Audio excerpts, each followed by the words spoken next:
From now on, you do exactly as I say. When you talk about Boris Karloff, when you talk about his great roles, you think Frankenstein, Fu Manchu, Body Snatcher. But if you talk about Boris Karloff as a character, you think of the storyteller. She hates me. Karloff was able to lure them inside and to see things looking out. I'm sure Karloff never thought that it was going to lead to an entire career starring in horror movies. I am ready. Black and white they may be, but even that's part of the appeal. I've yet to find a way of combining Frankenstein's technique with my own.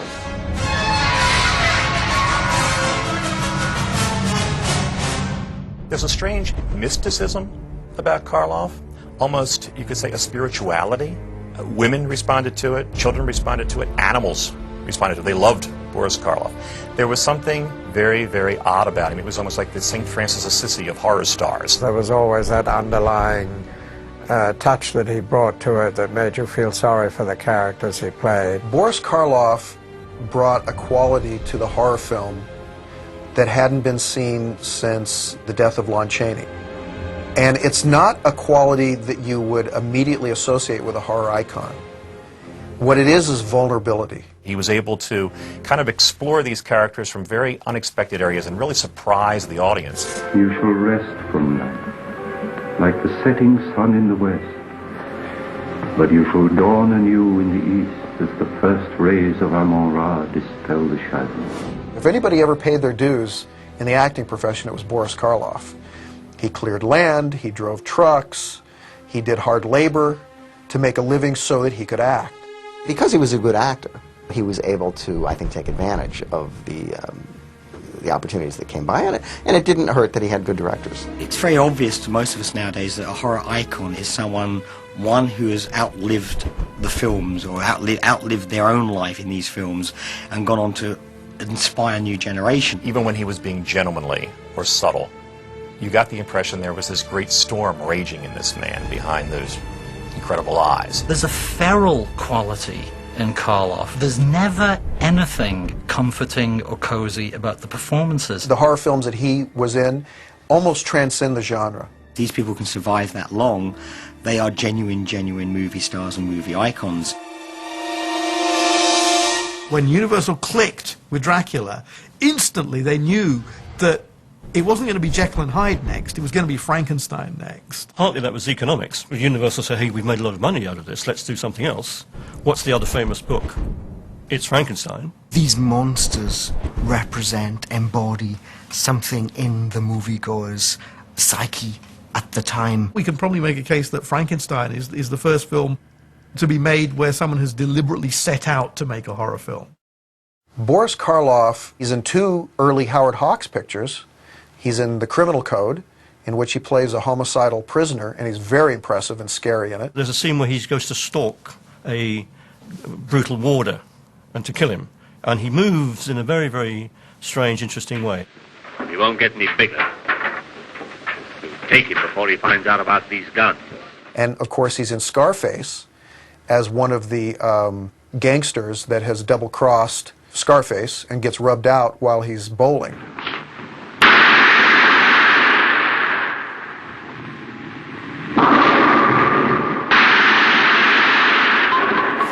Carl Laemmle Jr. was determined to make Frankenstein, and so he looked around on the lot for a director. And James Whale was directing Waterloo Bridge. Carl Laemmle Jr. had watched the dailies, which were quite impressive, and he offered the assignment to James Whale. And James Whale saw the dramatic possibilities and jumped at it. Whale didn't think that the same guy should play Dracula and Frankenstein. He thought that that would confuse the public. Lugosi was unceremonially dumped from Frankenstein rather than stepping aside to make way for Karloff. Karloff always said, he's asked Whale, well, what do you want me to test for? And Whale said, a damned awful monster. And Karloff said his feelings were hurt because he was rather well-dressed and made up that day for a role in a gangster picture, and he said, I thought I looked rather saucy. James Whale saw the monster having a sort of bony skull-like face on top of a big body. The only thing that was missing was the large body, but of course that could be padded in a costume. And of course on the titles, he's a question mark. Karloff has no billing. It's like, who is the monster? Karloff's sense of menace was there, just waiting to happen. The combination of two Englishmen in Hollywood, and in the case of James Whale, clearly somebody who felt kind of committed to the outsider. It's one of those things that, you know, every so often everything falls together perfectly, and in the case of Frankenstein with Karloff as the monster, by gum it did. It's moving. It's alive. I think it's one of the greatest performances in cinema. It's one of the most moving, wordless performances that we have. I think what's so touching about the creature in Frankenstein is it's a silent film performance in a sound movie. He's doing all these wonderful pantomime gestures, and you feel incredibly sort of sympathetic towards him, as if he's a sort of recalcitrant child. It's not his fault. I mean, he didn't, you know, he didn't choose to have dysfunctional brain put into his cranium. That was Fritz's fault. Did I ask for this? It's not my fault. Why have you done this to me? Karloff was brilliant at why have you done this to me? The moment when we see him first in Frankenstein, of course, is one of the hugely great things. Bam, bam, bam. His jump cuts into his face before Godard or Truffaut or New Wave. Even though it's wildly different makeup, he's still recognisably Karloff beneath it, and it gives him the ability to be very subtly expressive. Sit down. Sit down. That really does fix him in that image. And it's a masterclass in acting, anyway. But it's also a masterclass in how Hollywood creates myths in the 20th century. Well, Karloff looks like the perfect Frankenstein monster. It's one of those classic matches of role, and in this case, obviously, makeup and commitment to the part. But there's a sense in which old Karloff's squarish head was perfect for what Jack Pierce wanted to do with it. And there's that wonderful scene where the monster reaches up to the light, and you can almost imagine watching that scene that Karloff is asking God to give him a soul. Take care there, Frankenstein, take care. And based on his performance, you almost believe that he's been given one.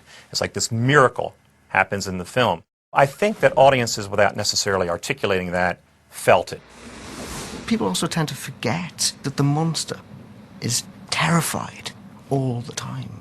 It's one of the great cinematic representations of fear and terror. Sit down.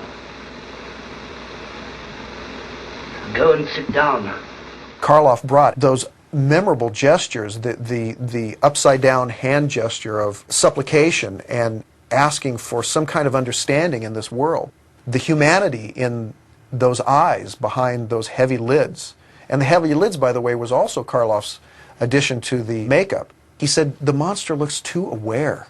I think this monster should be almost sleepwalking. We need to show him not quite dead and not quite alive, and thus came up with the heavy waxed eyelids. He goes through huge ranges of emotion just in the eyes, and I think that's again what Whale recognised, that he could do that. And it's a very unusual gift to be able to understand the camera and know what you can do. The merest flicker, which is imperceptible perhaps to the naked eye, the camera picks it up. The easy out of playing that part is just to play it for sympathy. If he had played it all as the monster on the loose, the horror elements of it, that wouldn't have worked as well.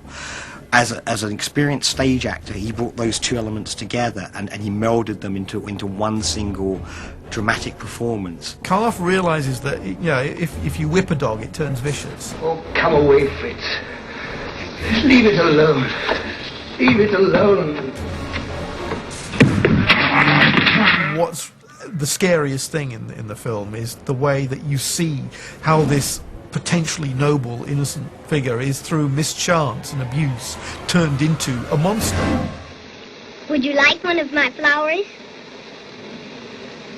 The most remarkable scene that I always think of with Karloff is the scene with Little Maria and the incredible tragedy that he's able to create with that little girl, with Marilyn Harris in that scene. The twisted smile he has, the strange falsetto laughter he has while they play. I mean, this is a very eerie scene, incredibly powerful. No, you're hurting me! No! He's using every atom of his ability. And I think Karloff, although he came from a very well-to-do background, was coming into Frankenstein after several decades of basically very poor living. I think that really gives the Frankenstein monster a sort of underclass feel. Mary Shelley's monster never shuts up. What the makers of the film decide is to silence the monster entirely, which allows Karloff license under this extraordinary 1/2 ton of makeup, padding a big monster suit to produce this extraordinarily moving, balletic mime. These movies superseded the literary sources and became something else. They became a myth. This would generate this remarkable folklore in Hollywood. How do you evoke this nightmarish creature, such as Frankenstein's monster, pieced together from corpses, bolts in his neck, terribly frightening creation? And how do you actually get audiences to love the character? And so it was a remarkable achievement both for Whale as a director, for Karloff as an actor, to be able to pull that off. The creature is the center, the heartbeat of that movie. If Karloff hadn't delivered, it wouldn't have been a hit. You've got to remember that Karloff was in his 40s when he played Frankenstein. I mean, this was a guy whose career was kind of not really going anywhere. I mean, he'd been in some pictures, but, you know, this was a big shock that this picture was so successful and that all of a sudden he was a name. Universal had found their new Lon Chaney, a man of 1,000 faces, and Universal immediately signed Karloff to a contract, and they put him in The Old Dark House, another James Whale picture, and they have an opening card on The Old Dark House explaining to the audience that this is the same Karloff who played the monster in Frankenstein just a few months earlier, and that it's a credit to his versatility as an actor that the audience would even be confused that it's the same person. In other words, the publicity machine was already grinding, promoting Karloff as a movie star, bigger than life. Yeah, if the film was utterly ridiculous, like Fu Manchu, he knew just that right degree of wry tongue-in-cheekness to inject that made it bearable, that made it something you could get away with. It's clearly a performance that he relishes enormously. It's somewhat politically incorrect, but it definitely is a genuine portrait of sort of, you know, of Asiatic evil. And so the edge of cruelty he brings to it is unexpected for such a genteel actor. You get The Mummy, which is basically a remake of Dracula with the star of Frankenstein. And then I think we know what it is. And every other studio in Hollywood says, let's start making films like this.